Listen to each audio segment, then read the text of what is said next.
Hello students, welcome back to our accountancy class. I hope all of you are fine.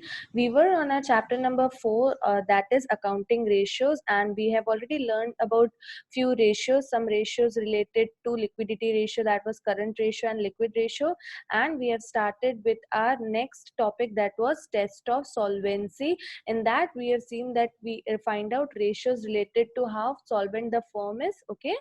And in that we have already completed our first topic, that was debt to equity ratio, and today we are going to learn about total assets to debt ratio. Okay, now this ratio is very simple. As the name suggests, total assets to debt ratio, that means it shows that how much total asset the firm is having in comparison of its total debt. See, whenever I'm talking about total debts, generally it consists of long term debts and outside liability, because inside liability is considered as shareholders fund. Okay, so here in this ratio we'll find that is a firm solvent enough to pay off its all outside liability from all the total assets available with the firm. Okay, this is very simple. You can just read this out, that how much it is measured to cover the extent of assets of the enterprise. That means, is the firm capable to pay its outside liabilities from all its assets? And there's no such ideal ratio here, but generally higher the ratio shows better position of the firm. It shows that the amount lended by the lenders to the business is safe if we are having more of our total assets. Okay, so let us do a sum related to this so that you can get a clear picture how it is done. Okay, I have already written a question here. I'll show you.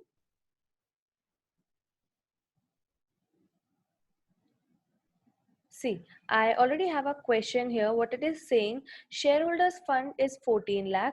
Total debts or liabilities, that means total liabilities is 18 lakh. Current liabilities is rupees 2 lakh.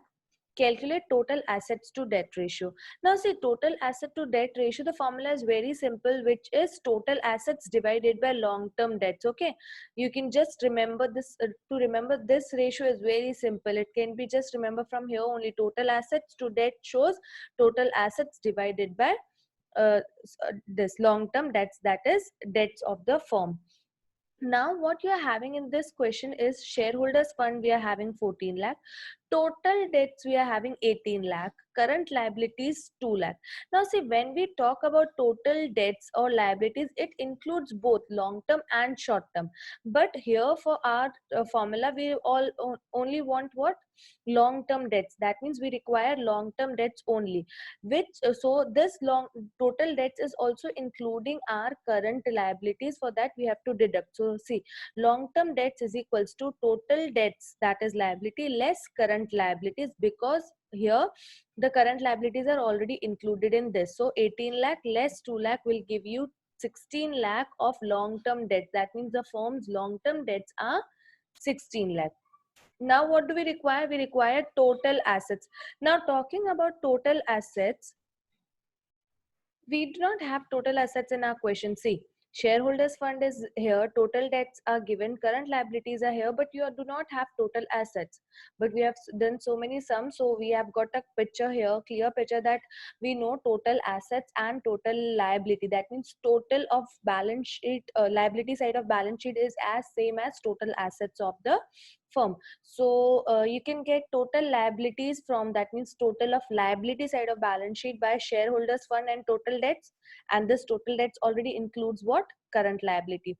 So adding shareholders fund and total debts will get your total assets, because total liabilities is always equals to total assets. This is as same as accounting the equation what we did in 11th standard. Capital is equals to assets is equals to capital plus liability, right? So this is capital, this is liability, and this is asset. Simple.